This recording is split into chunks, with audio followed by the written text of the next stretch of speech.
Hi, curious trainer. Long time no see. I know. What a clip brand, huh? Shame on me. This is cheap. Please believe me that I will never, ever put these two words together if I didn't find this old book in the old library.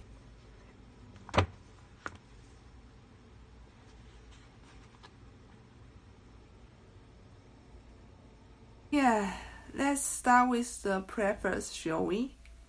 Wow, for Taiwanese readers. Sorry, we're more used to be ignored by foreign countries. Let me translate for you.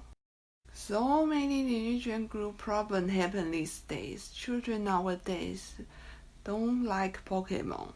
They do not love Pokemon. They blindly worship Pokemon.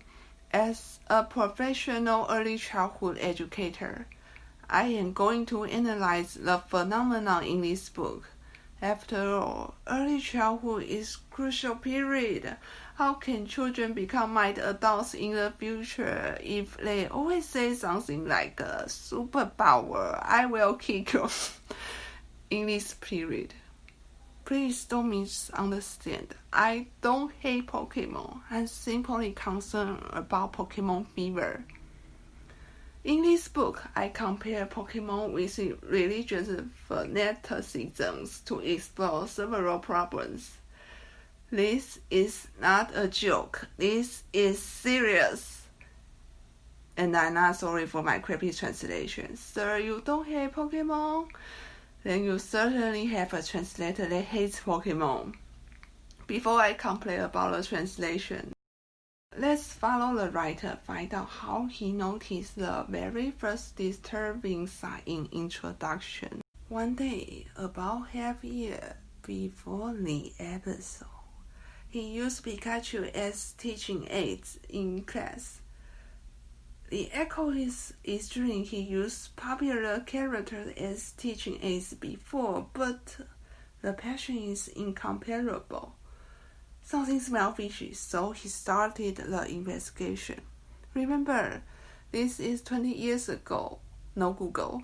Conversation with little Pokemon fans are real struggles. Look at these scattered answers. He asks, what is Pokemon? Pokemon! What do Pokemon usually do? Fight the war! It took a while for the writer to put the pieces together. So maybe you should talk with the toy stoker first. I'm sure he or she could handle an adult that prepared to pick holes in Pokemon better than 5 years old children. I guess because he didn't write down how many and how old the children are. Anyway, he finally fully understands the history of Pokemon. Pokemon is a Game Boy game, then become comics, and then become an anime TV series. Pokemon is about a boy as he raises his Pokemon when they are young and small. So young and so small that he can put them in his pocket. He takes his Pokemon to several towns, trains them to fight against Pokemon of strong enemies in order to win badges. Once he collects 8 badges, he can battle with the Elite Four, the strongest enemy. So violent! Children shouldn't watch those stuff like this. Battles are inevitable in video games, but not in animation. Pointless! Battles are inevitable in video games. Well, the game graphic was simple. Children enjoy the anime, however.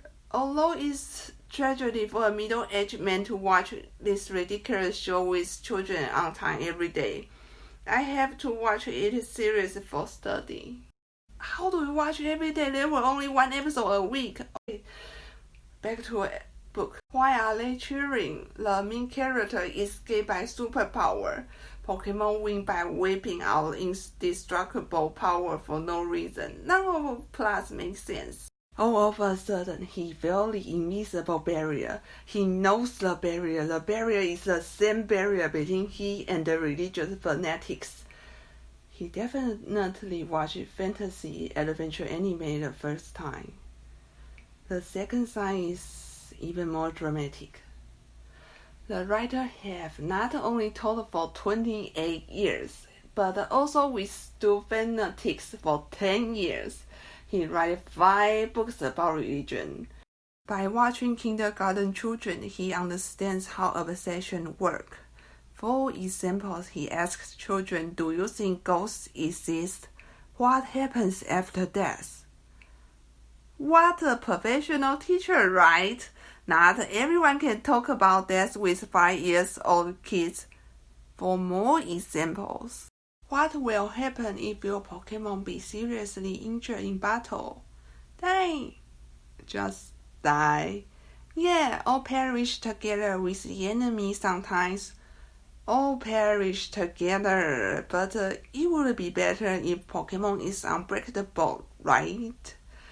It's fine, just send a dying Pokémon to PNC, they will revive immediately. Revive? Yep, revive. See, the plot gives naive children sort of revival ideas. Revival concepts happen to exist in most of religion's fanaticisms. Remember that children killed Tamagotchi when they got bored? Beware, parents. This is serious. Beware. I never think of death when I watch Pokemon lose battles. I had a weird idea about death in movies when I was a kid though. Chapter 1. Here comes the third and the most important sign. The nightmare, the darkest history of Pokemon. The tragedy dragged all Japanese in pure panic. The Porygon seizure episode. The light or explosion induced seizure in viewers, and some viewers' situation was so bad they were taken to hospitals. After that, the Pokemon anime went into a 4-month hiatus and banned Porygon. You can easily find the adjust parts of episode on the internet. I never searched it before I read the book because the name looks scary and it sounds scary. I'm already nearsighted because I play Pokemon too long. I'm not going to hurt my eyes even deeper because... Oh wait, not eyes. The symptoms of viewer are full body cramping and vomit. And the nautilus explosion is from the missile of Pikachu's electric biological robot. Pikachu had a robot? Oh, is it Porygon? Stupid translation. Enough. I have to watch it. No wonder Pikachu was the only named Pokemon in the report.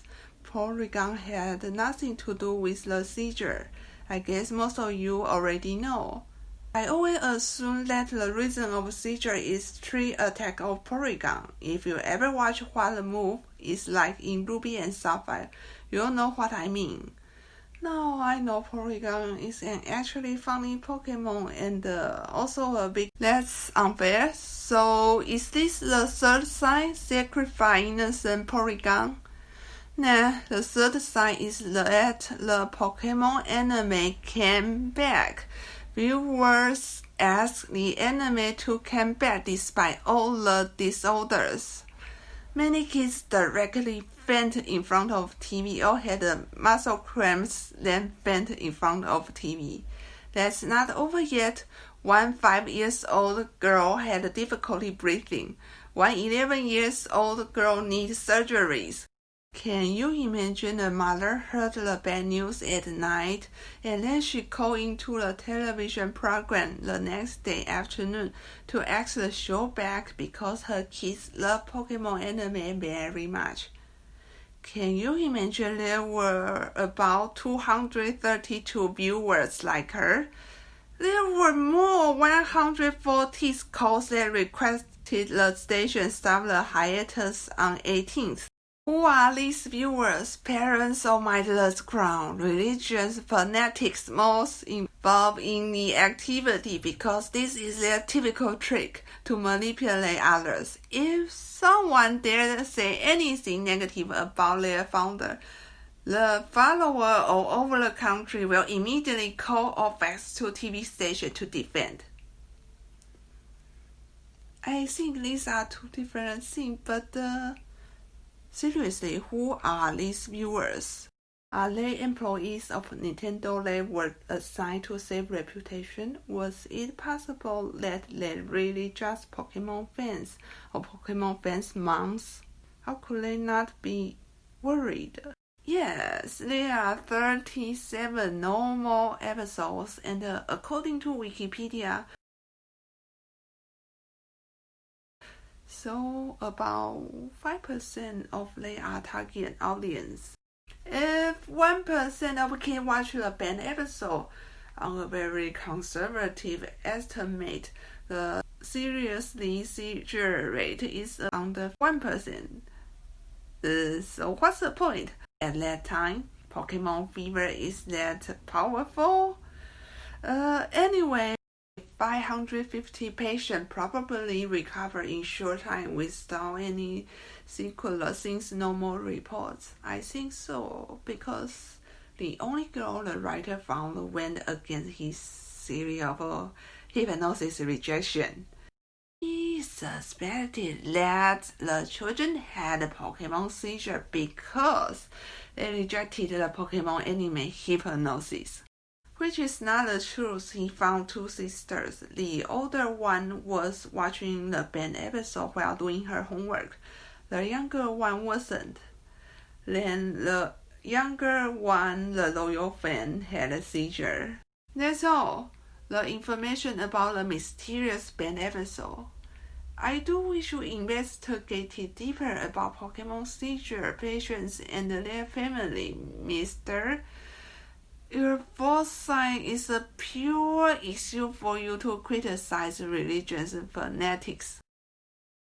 Fanatics like to fight in the name of world peace. And in the evil group Team Rocky's line, world peace. Seriously, how is it possible to write down then to ignore evil in their lines too? This man only decided to trash religion fanatics. Oh wait, he also complained a lot about his irrelevant daily life in this book. He didn't study Pokemon as much as he claimed. He thinks Tamagotchi belongs to Pokemon, which is not. Tamagotchi is the foundation of Digimon, which is never mentioned in the book. Strange. He probably finished this book during hiatus, because the timeline ends in March. What a shame Mewtwo Strikes Back have everything he can elaborate. Superpower abuse, violence in the name of a bath, literal Pokemon world. Really, the loss of the movie is enough to be compared with core religion fanaticism. He doesn't have to base on brief answer from kids then jump to conclusion on conspiracy theory next paragraph. Well, one girl may be obsessed with Pokemon unhealthily. Maybe.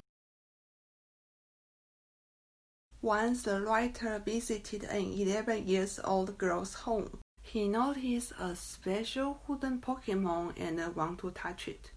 My precious! Myself, sorry. The girl yelled, "Don't touch!" and hold it carefully. Then said, "Don't you dare disrespect it! Don't sacrilege it!" Writer asked, "Can I touch it? Why? Is this thing really important?" "Okay, my bad, I'm sorry." The girl refused to answer questions. Then he blamed religious fanaticism for her silent anger because fanaticism features mysterious defending attitudes. That's all. Did the girl share all her toys except that one? How long had the girl been quiet? Didn't the girl's family know the wooden doll at all? Why was the caring teacher not care to write down all the answers above? Most importantly, is that thing a Pokemon? Not a single picture, sir. You think the species of Pokemon is too many to remember. At least you should know this special one's name. Let us know it is one of Pokemon indeed, not anything else. I wonder which Pokemon can catch this type man's attention. I vote for Dratini. What about you? Then look at the time. Better stop here. I spent too much time on this dumb book. Oh, if you want to know what coat is and why coat is terrifying from Japanese at that time, search Toshi.